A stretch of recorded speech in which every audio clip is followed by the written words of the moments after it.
Abra aí comigo sua Bíblia em Marcos, no capítulo 8. Marcos, capítulo 8, do verso 27 ao 30. Marcos 8, 27 ao 30. Um trechinho pequeno, mas que fala muito. Fala muito. Amém ou misericórdia? Todo mundo amém? Rapaz, que isso, hein? Hoje gostei de ver. Vai falar assim: Jesus e os seus discípulos se dirigiram-se para os povoados nas proximidades de Cesareia de Filipe. No caminho, ele lhes perguntou: quem o povo diz que eu sou? Eles responderam: olha, alguns dizem que é João Batista, outros Elias e ainda outros um dos profetas. E vocês? Perguntou ele. Quem vocês dizem que eu sou? Pedro respondeu: tu és o Cristo. Jesus os advertiu que não falassem a ninguém a seu respeito. Feche seus olhos. Senhor Deus e Pai, aqui nessa noite está uma porção da Tua palavra, meu Pai. Um trecho daquilo que o Senhor revelou e trouxe para os seus discípulos, ó Pai. Que o Senhor possa falar conosco essa noite, Pai. Que o Senhor, Deus, possa usar a minha vida, Pai. Apesar dos meus pecados, apesar das minhas falhas, ó Deus, e defeitos, Pai. Nós oramos ao Senhor, ó Pai, que o Teu Santo Espírito, ó Pai, possa fazer com que o nosso coração esteja atento, ó meu Pai, e que essa semente possa cair, ó meu Pai, em terra fértil, ó Pai, para germinar essa Tua palavra, Pai. Em nome santo de Jesus. Amém e amém. Veja bem, depois de fazer tantos milagres e sinais, de fazer tantas maravilhas, e perto dos seus discípulos, Jesus agora dá início a uma conversa aqui com eles, para ver se de fato eles estavam entendendo quem era Jesus. Jesus em momento nenhum chega até os seus discípulos e pergunta a eles quem ele era. Surge lá no capítulo 6, quando João Batista é decapitado, esse burburinho do que o povo estava falando quem Jesus era, se lembra? Que Herodes fala que ele era o próprio João Batista, a qual ele tinha decapitado, que tinha ressuscitado. Uns falaram que ele era um profeta. Surgiu essa história nisso. Mas nesse momento Jesus não faz essa pergunta aos seus discípulos. E aqui agora, na altura do capítulo 8, nesses trechos, Jesus chega para os seus discípulos e pergunta: quem vocês dizem que eu sou? Jesus queria saber dos seus discípulos, queria ouvir dos seus discípulos quem eles achavam que era Jesus. E a pergunta para nós essa noite é: quem é Jesus? Parece ser uma pergunta simples, parece ser uma pergunta boba. Quem é Jesus? Ora, quem é Jesus? Quem é Jesus? Mas é uma pergunta que, se a gente começar a pensar e a meditar nela, ela não é tão fácil de ser respondida. Ela não é tão fácil. Depois dessa cena aqui, nós vamos ver que Jesus, ele começa a predizer a sua morte por 3 vezes. 3 vezes Jesus fala com seus discípulos que ele iria caminhar e que a missão dele era morrer em uma cruz. Era pagar um preço. E os discípulos não conseguem compreender muito, como a gente vai ver para frente, mas hoje nós vamos se atentar nisso. Os estudiosos dizem que essa parte do evangelho é igual uma dobradiça. O que é dobradiça? Uma dobradiça de porta, que você fecha e você abre. Por quê? Porque ela divide o evangelho em 2. Até aqui Jesus provou ser o Messias, como John Lennon ele provou ser o Messias. Quando a gente olha para o Antigo Testamento, a gente vê o tempo todo os profetas apontando para as maravilhas que Jesus iria fazer. E Jesus, até aqui, no Evangelho de Marcos, que nós vimos, ele cumpriu desde o seu nascimento, ele cumpriu aquilo que os profetas estavam falando sobre ele, para justamente eles crerem, aquele povo e nós hoje, que de fato Jesus Cristo era o Messias enviado por Deus. Aquele que veio tirar o pecado do mundo, aquele cordeiro que morreria em nosso lugar uma vez por todas. O tempo todos os profetas apontavam para isso e Jesus estava cumprindo, desde o seu nascimento, aquilo que os profetas falaram. Até aqui Jesus realiza vários milagres em sua caminhada. Até aqui Jesus realiza sinais e prodígios, para que de fato eles compreendessem de que ele era o Cristo, o Salvador. E agora ele começa a caminhar para Jerusalém. A caminhada dele agora começa a ser para Jerusalém. Como assim para Jerusalém, Johnny? Para fazer aquilo que ele veio fazer. Ele pregou o Evangelho, ele anunciou as boas novas, ele ficou um tempo com seus discípulos, ensinando-os para eles propagarem essa mensagem, e agora ele vai em direção a Jerusalém, que é onde ele seria morto, que é onde ele entregaria a sua vida em resgate de muitos, que é onde ele morreria naquela cruz ao meu favor, ao seu favor. E tudo isso é realidade, tudo isso as Escrituras nos falam e nos provam.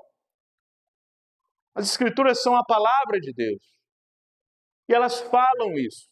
E se nós estamos reunidos aqui nessa noite, é porque de algum modo nós acreditamos em algo superior, é porque nós acreditamos em algo que é muito maior do que nós.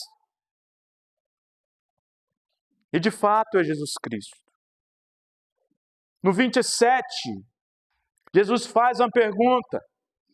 Jesus e os seus discípulos dirigiam-se para os povoados. Olha só, Jesus, o tempo todo que Marcos vai falar sobre Jesus, Marcos retrata um Jesus que está o tempo todo andando, que está o tempo todo fazendo a obra, que está o tempo todo realizando alguma coisa. Sempre nós vemos isso em Marcos. Então, aí Marcos fala, Jesus foi para papapá, logo em seguida Jesus foi. Marcos está o tempo todo. E aí ele fala que Jesus e seus discípulos estavam caminhando para os povoados, nas proximidades de Cesareia de Filipe. O que eles faziam de povoado a povoado, Jolene? O que Jesus fazia? A primeira coisa que nós vemos que Jesus fazia era anunciar o Evangelho, anunciar o arrependimento. Aquilo que os profetas que vieram antes deles sempre falavam. Olha, está na hora de se arrepender.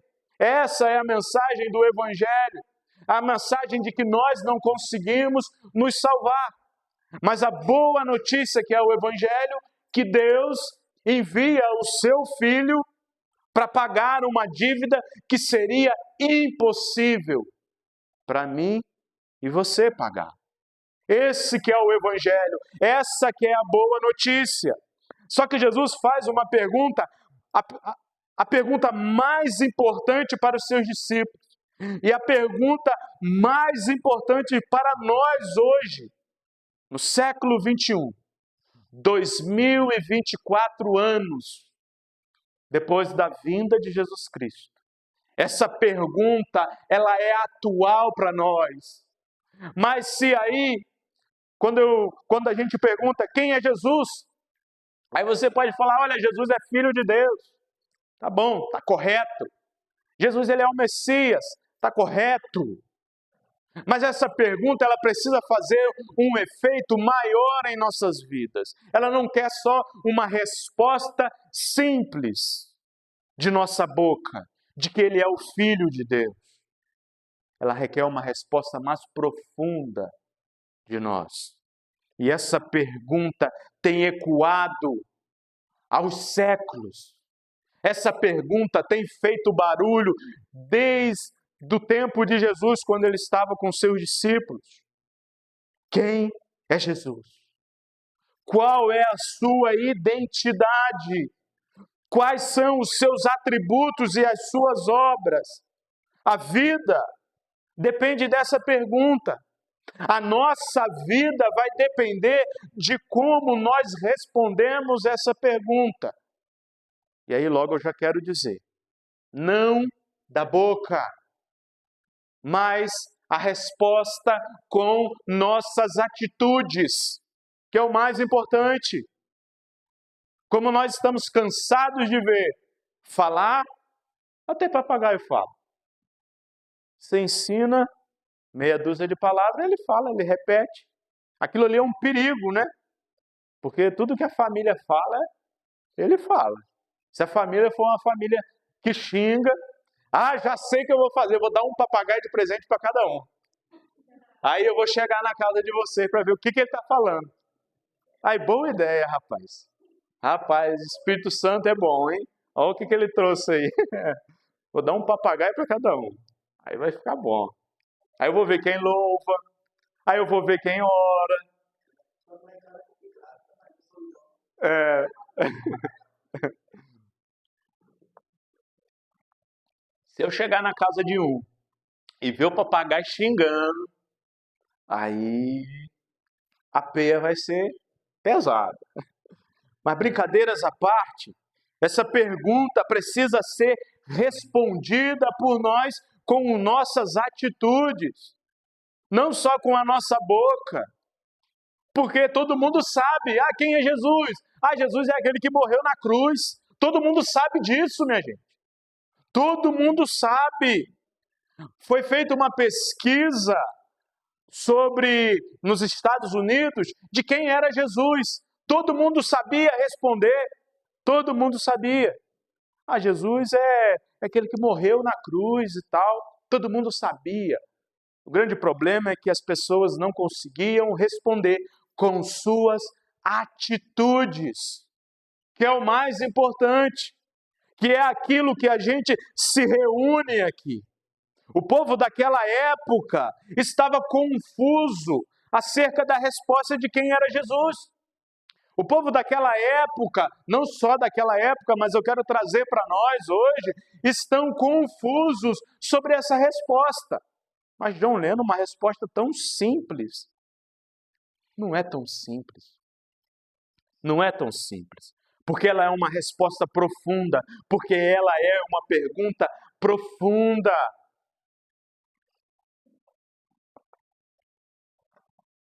Ela é uma pergunta profunda. E o povo daquela época não conseguiu compreender. Porque estavam confusos. Sabe por quê? Muitos diziam, olha, é João Batista.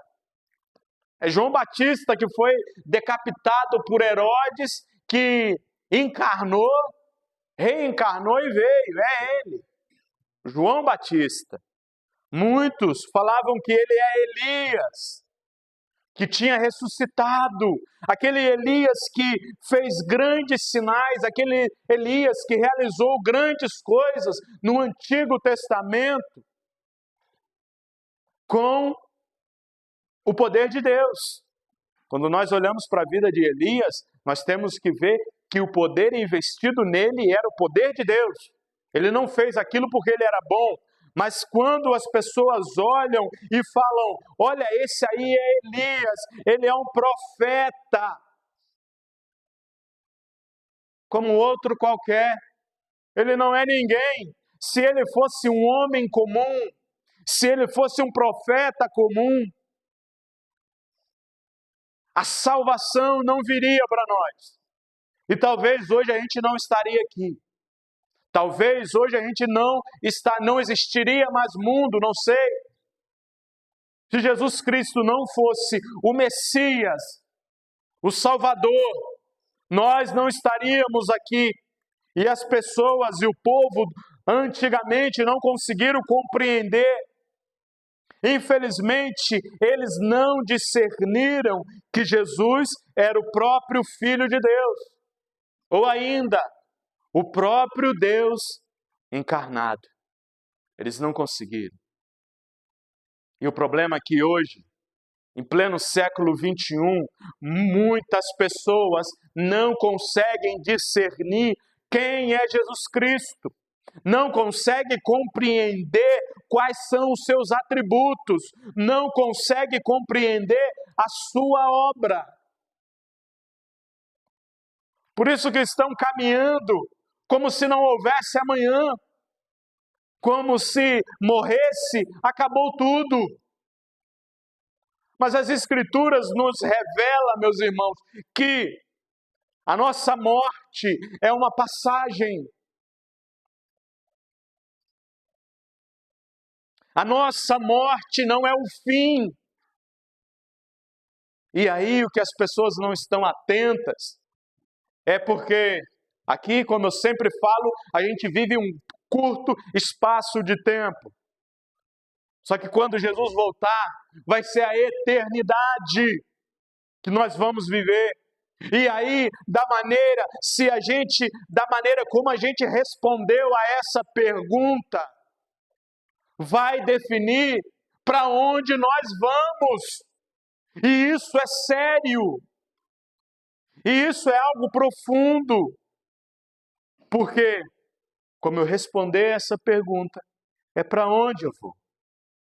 Ao longo da história, as pessoas ainda hoje não sabem de fato quem é Jesus. Tem um livro chamado O Código da Vinci. Um livro que ele é até famoso, se eu não me engano já teve até um filme, que fala que Jesus foi um homem comum, que se casou com Maria Madalena e teve filhos. Olha só, mentira! Mentira! Nós sabemos que Jesus não era um homem comum, apesar dele ser 100% homem. A sua essência, ou seja, ele sentia dor, ele sentia vontade de fazer suas necessidades, ele era homem. Mas também ele era 100% Deus. Desde o seu nascimento era mostrado que ele era 100% Deus. Por quê, John Lennon? Porque ele não nasceu de forma natural.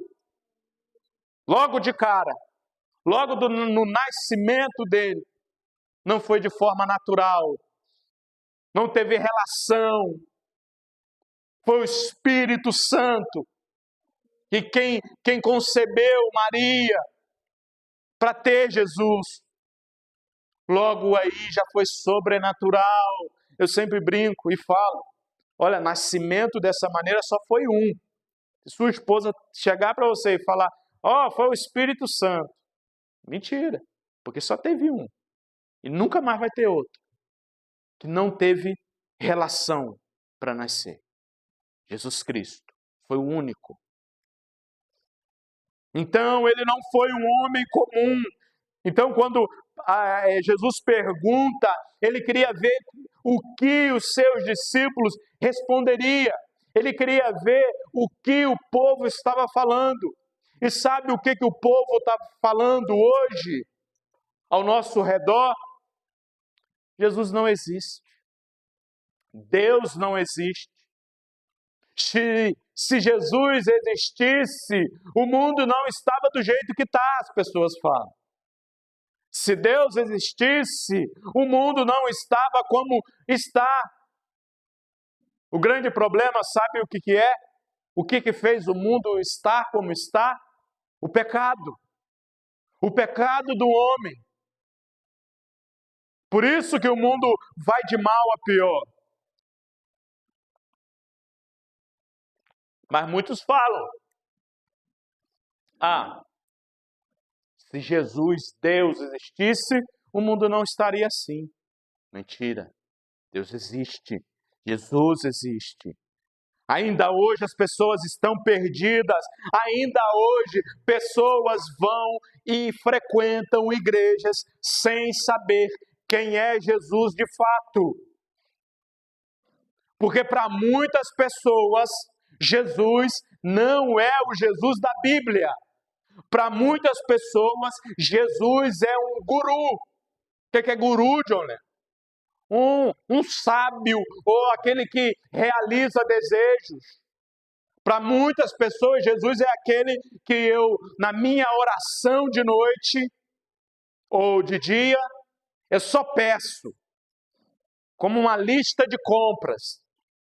Jesus, eu quero isso, Jesus, eu quero aquilo, Jesus me abençoe, me dê isso, me dê aquilo outro, me dê aquilo outro. John Lennon, eu não posso orar pedindo a Deus uma bênção? Pode, com certeza. O grande problema é quando nós nos achegamos a Jesus como se ele fosse apenas um guru. Eu quero isso, eu quero aquilo outro. Ah, se o Senhor me der isso, eu faço aquilo outro. Barganha. Como se Jesus fosse um pobre coitado que precisasse de nós. O Evangelho é muito precioso. O Evangelho é muito precioso. Deus não precisa de nós que precisamos dele, porque senão nós vamos morrer em nossos pecados e delitos. Mas muitos acham que Jesus é um guru procurando uma prosperidade financeira.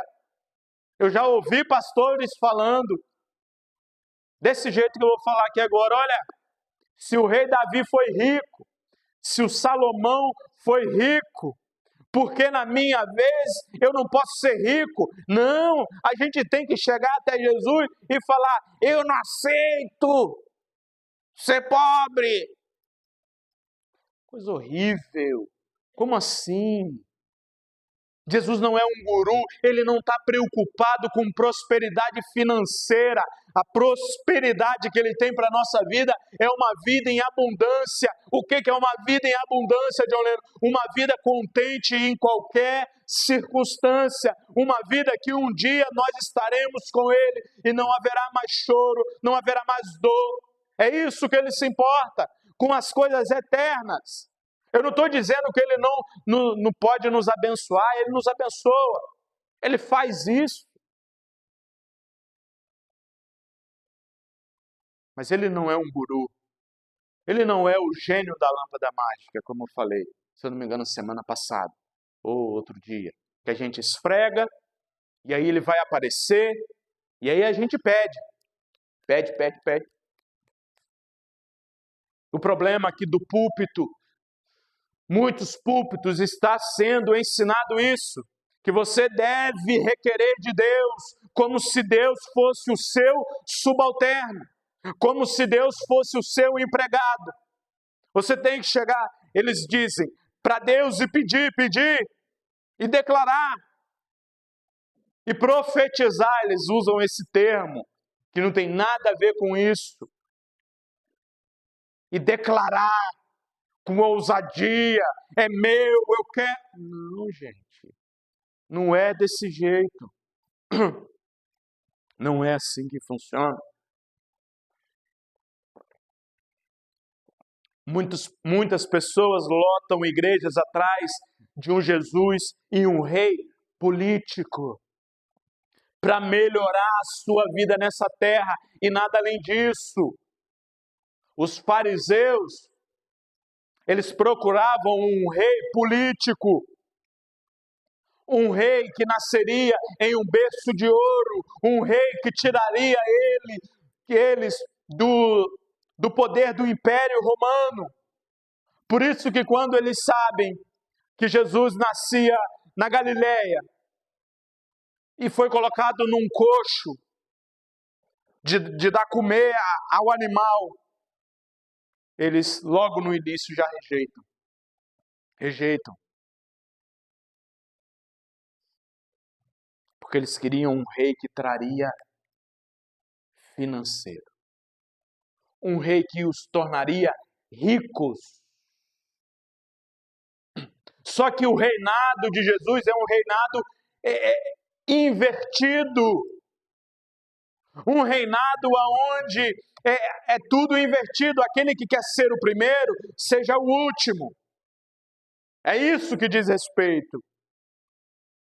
O povo está perdido, para o que de fato importa na vida. As pessoas estão correndo atrás de tudo, menos de Jesus. Menos de responder essa pergunta com verdade. Menos de responder essas perguntas com as suas atitudes. A multidão tinha opiniões acerca de Jesus e não convicções. Convicção é aquilo que você bate o pé e tem certeza que é. Opinião é aquilo que você, eu acho que é. A multidão, o povo, eu acho que ele é. Mas Pedro, nessa cena, ele dá uma resposta totalmente inspirado por Deus e a resposta verdadeira. Talvez você nessa noite tenha apenas opiniões de quem é Jesus, mas ainda não o conhece verdadeiramente. Falta nos conhecer verdadeiramente a Jesus.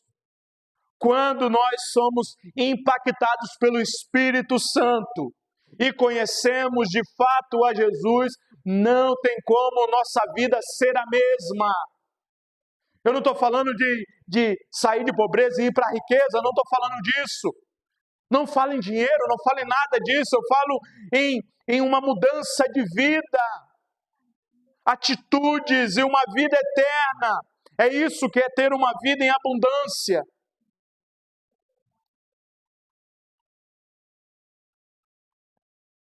Para a multidão, como a gente viu naquela época, Jesus era João Batista que foi morto.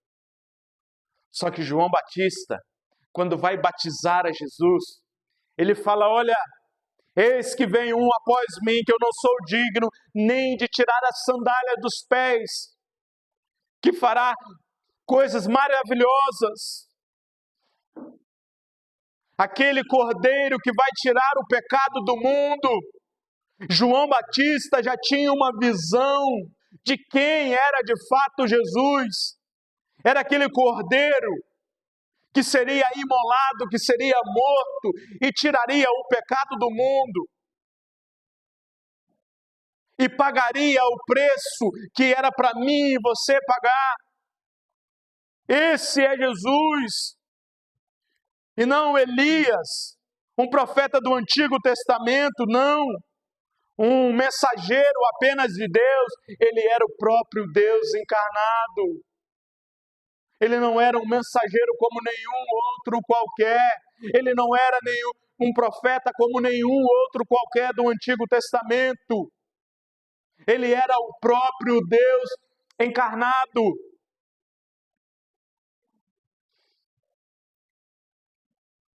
Amém ou não amém? Vocês estão me entendendo? Estão comigo aqui ainda? Ou já foram embora? Já estão em casa fazendo a janta? Estão comigo aqui ainda?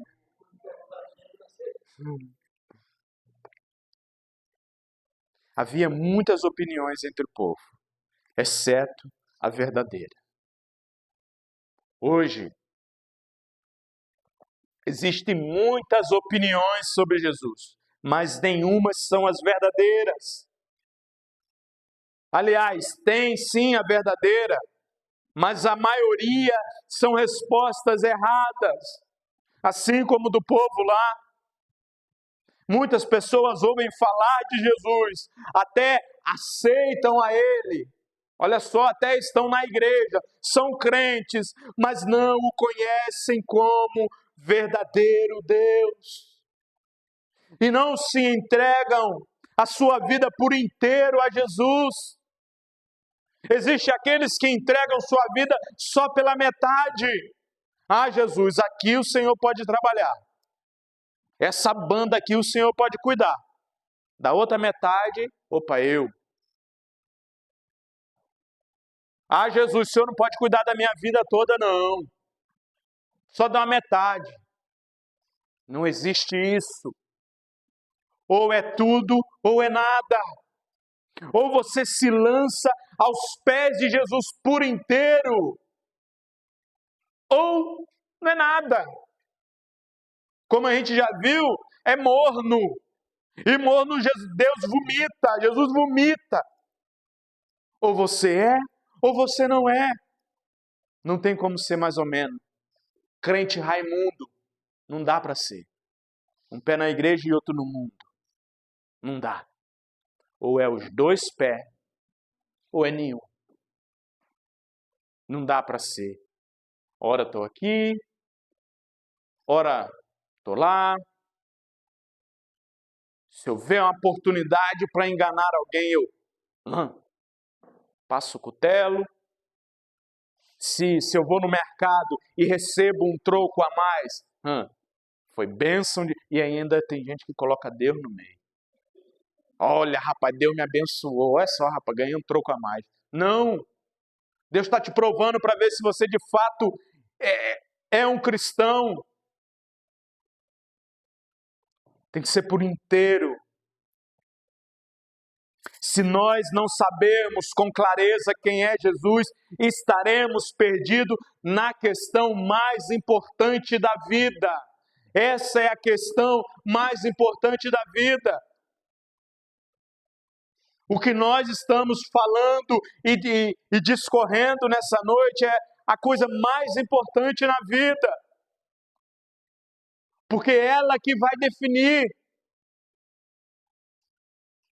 o caminho que nós traçamos, é o que define aonde vai ser a chegada. Essa história que todos os caminhos levam até Deus, isso é uma mentira de Satanás. Porque é um caminho. Jesus fala, eu sou o caminho, a verdade e a vida. Opa, quem é Jesus, João Leno? É o caminho, a verdade e a vida. Sim, Jesus é esse. João Leno, mas eu sei responder, eu sei falar quem é Jesus, mas não é da boca para fora, é com atitudes. Se eu sei que Jesus é o caminho, a verdade e a vida, e não ando por ele, que doideira é essa? Se eu sei que para lá é Mirador e para cá fica Fernando Falcão, eu vou andando para lá, não, tô indo para Fernando Falcão. E indo para lá, que doideira é essa? Não faz sentido. Se eu sei que Jesus é o caminho, a verdade e a vida, por que eu não estou seguindo a este caminho? Sabe por quê? Porque eu não acredito. Sabe por quê? Eu acho que o evangelho é uma mentira. Nossa, John Lennon, mas que pesado isso. Mas é a realidade. Se eu sei de uma coisa e não faço, eu acho que aquilo é mentira.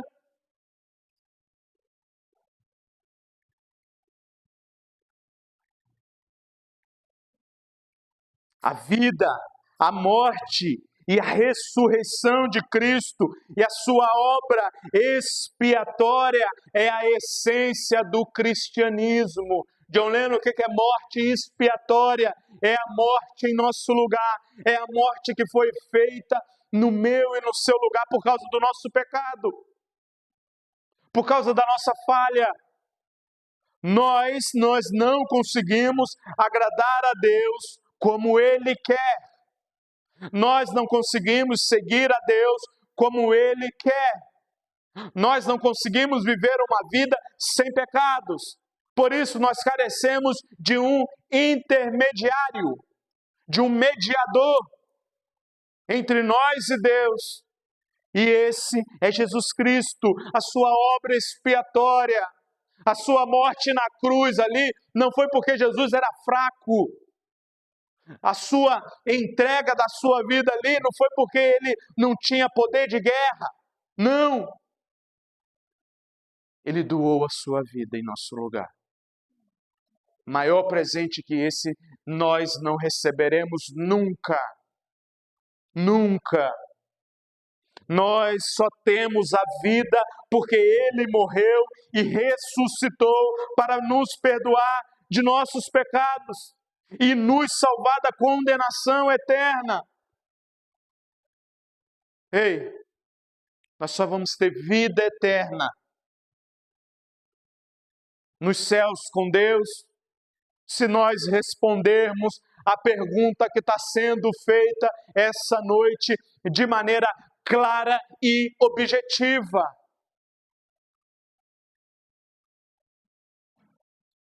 Eu não estou aqui para enganar ninguém. Eu não estou aqui para passar o meu tempo. Eu estou aqui para te alertar. E se for para te alertar falando a verdade, é a verdade que eu vou falar. Aliás, é a verdade que você vai ouvir sempre aqui. O cristianismo é muito mais do que apenas um conjunto de doutrinas. O que é um conjunto de doutrinas, John Lennon? Um conjunto de regras. Um conjunto de pode ou não pode. É muito mais profundo. Ele é uma pessoa.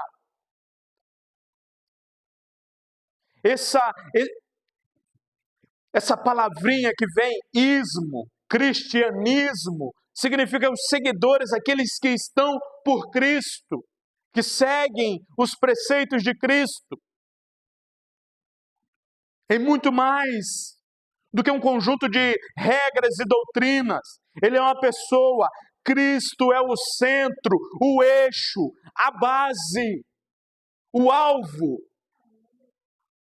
e a fonte da vida eterna. Cristo é a fonte. Em lugar nenhum você vai encontrar a fonte da vida eterna. As pessoas falam, como eu já falei, todos os caminhos levam até Deus. Pode ser do candomblé, pode ser do budismo, pode ser do não sei o que lá.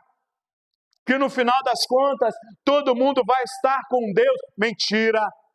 Mentira. E sabe o que? Estão querendo botar essa mentira goela abaixo de nós. Nossa. Porque aí falam, não, porque as religiões, uma coisa nós temos que respeitar. Respeitar sim. Nós não vamos sair apedrejando essas religiões, não. Nós devemos respeitar. Mas nós sabemos qual é a verdadeira, que é o cristianismo. Sem ele, nenhum pode se chegar até Deus. Nós sabemos que é o evangelho que salva as pessoas. Só que o grande problema é que eles querem nos calar.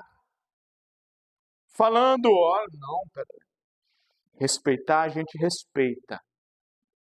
Mas nós precisamos falar para este mundo que só Jesus é o caminho, que só Ele salva, que só Ele traz a vida eterna.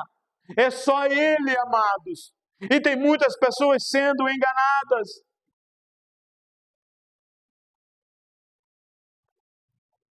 E tem muitos pastores sendo enganados e enganando.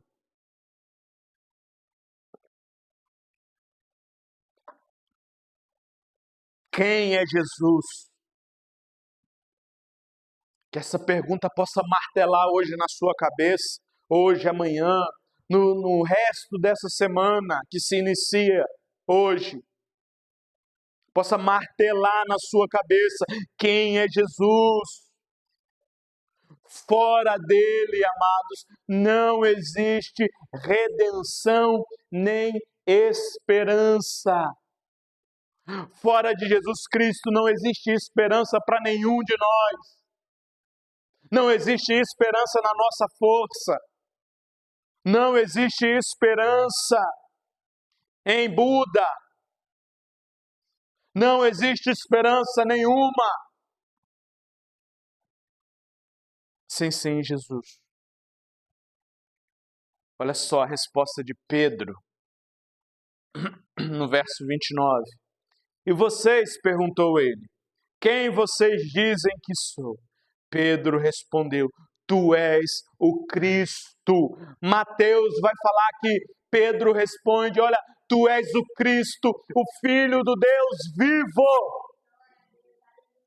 É essa que é a resposta, o Cristo, aquele que foi enviado, aquele que desceu do céu, aquele que se despiu de toda a sua glória, que desceu dos céus para nos salvar, pobres pecadores, que careciam de misericórdia, esse que é o Jesus Cristo.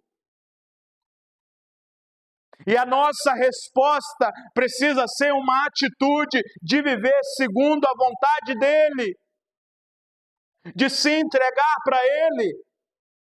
Não é apenas saber quem é Ele. Essa resposta de Pedro era uma resposta profunda.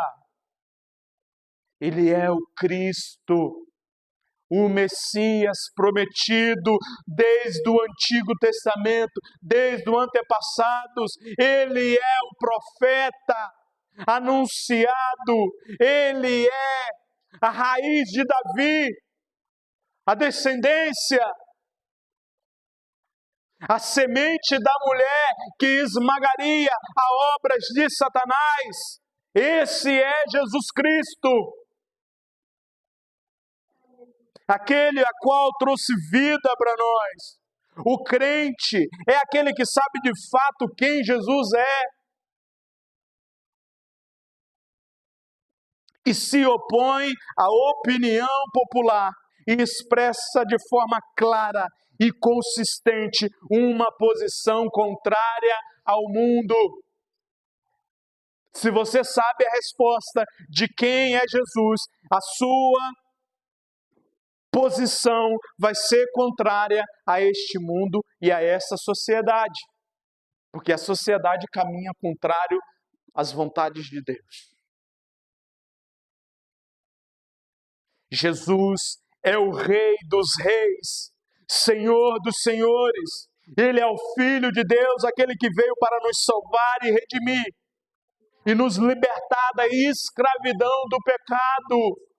As pessoas falam que o crente é preso, é escravo, não pode fazer nada, não pode fazer isso, não pode fazer aquilo outro. Mas não, quem é escravo é aquele que está na garra do pecado, que não consegue se livrar do pecado.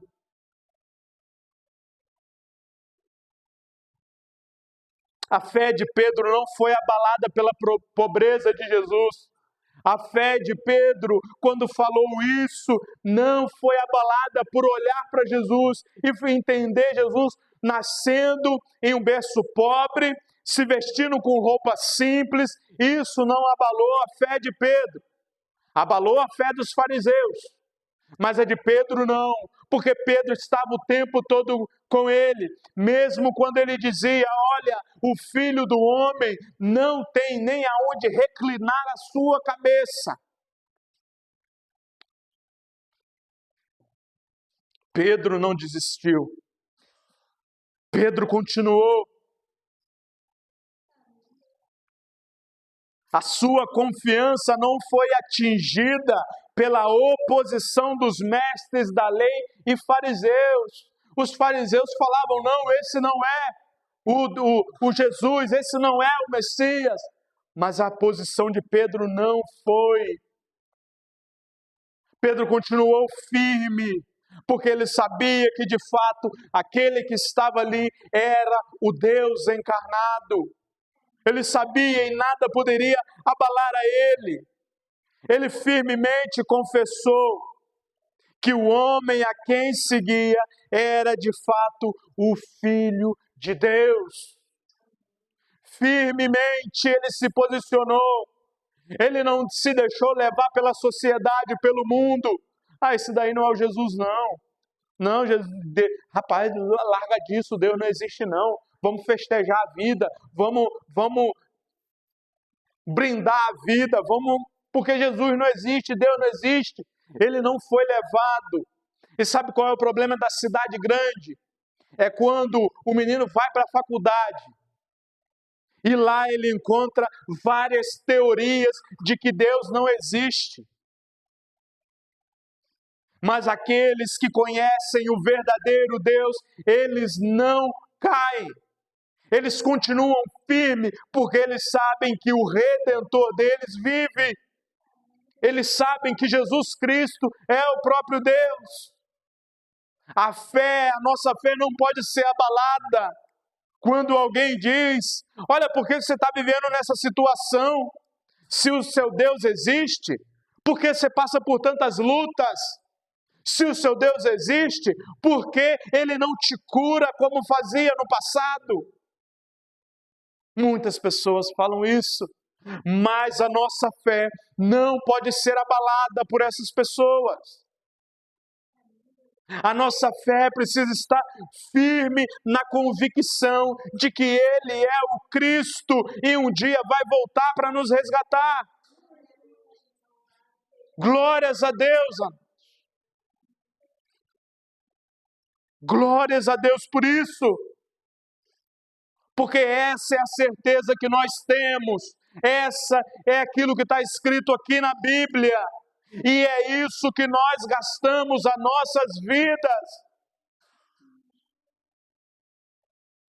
Por isso que não dá para ser de mentira. E homens não morreriam por isso, se de fato não acreditassem.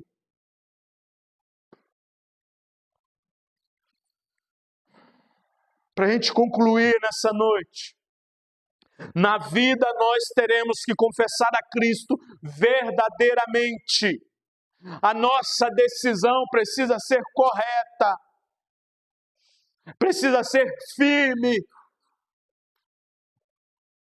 mesmo tendo a maioria contra nós não podemos nos abalar.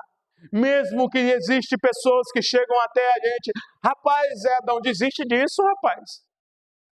Desiste. Rapaz, já se larga de mão. Vamos viver a vida. Rapaz, Adão, você é novo. Sai fora. Vamos festejar, vamos para a noitada. Nós não podemos ir na onda da maioria.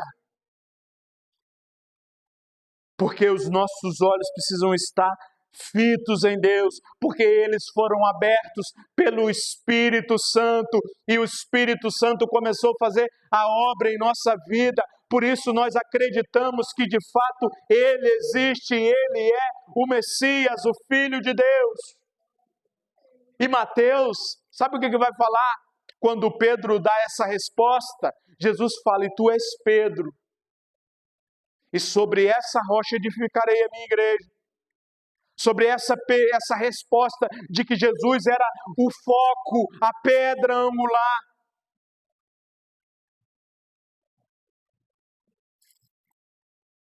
Sem a obra de Deus, nós não podemos compreender nem confessar Jesus como o único Senhor e Salvador. Sem o Espírito Santo atingir o nosso coração, não tem como confessar a Jesus como nosso único Senhor e Salvador.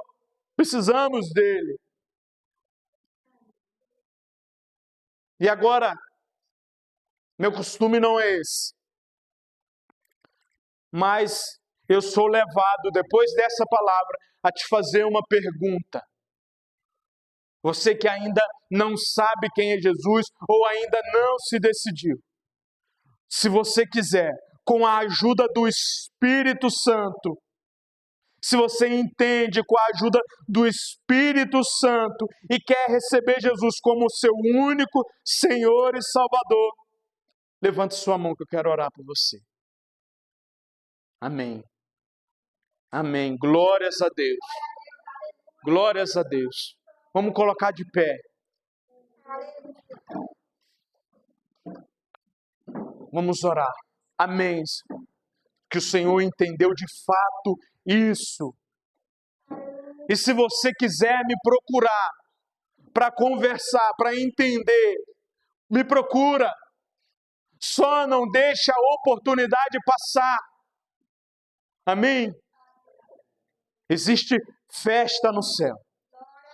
Sempre quando alguém reconhece a Jesus como Senhor e Salvador, existe festa no céu. Amém? Vamos orar? Vamos orar? Se o senhor quiser vir aqui para frente, ou quiser ficar aí, do jeito que o senhor quiser. Senhor, nosso Deus e nosso Pai. Deus, muito obrigado, Pai, porque o Senhor é bondoso, Pai. Obrigado, ó Deus, porque a Tua misericórdia, a Tua graça, Deus, se manifesta a nós hoje, ó Pai. E nós oramos, ó Deus, e colocamos diante do Senhor, ó Pai. E oramos também, ó Deus, pela vida do seu Zé Adão, ó Pai, que o Senhor possa vir sobre a vida dele. O Teu Santo Espírito, Pai, possa fazer morada no coração dele, meu Pai, e levá-lo, ó Deus, até o Senhor, ó Pai, querido, que ele consiga enxergar a Ti, ó meu Pai, e ver o Senhor, e ver a única esperança, Pai. Também oro, ó Deus, querido, por aqueles, ó Pai, que estão sentindo em seu coração, ó Pai, que o Senhor possa vir sobre a vida deles, ó Deus, e fazer a Tua obra, ó Deus, que o Teu Santo Espírito possa incomodá-los, ó meu Pai, a tomar uma atitude, uma decisão para o Senhor, ó Deus, que de fato, meu Pai, nós, ó Deus, aqueles que já nos decidimos e nos posicionamos, ó Pai, venhamos ter essa resposta clara em nossa mente, em nosso coração, que o Senhor é o Cristo, que o Senhor é o caminho, a verdade e a vida, ó Pai, e que não existe outro além de Ti, ó Deus. É essa nossa oração e o nosso clamor essa noite a Ti, Pai, em nome santo de Jesus. Amém e amém. Glórias a Deus.